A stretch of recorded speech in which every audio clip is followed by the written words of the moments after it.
chơi thầm ăn chơi thùng tiết á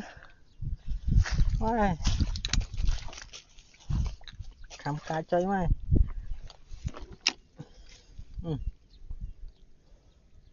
khám ăn này đó có ý á khám ăn nhằm nồi atri thùng tiết á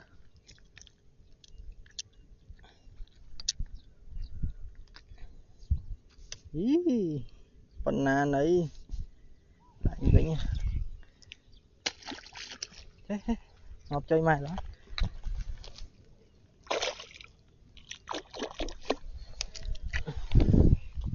khám cá nhé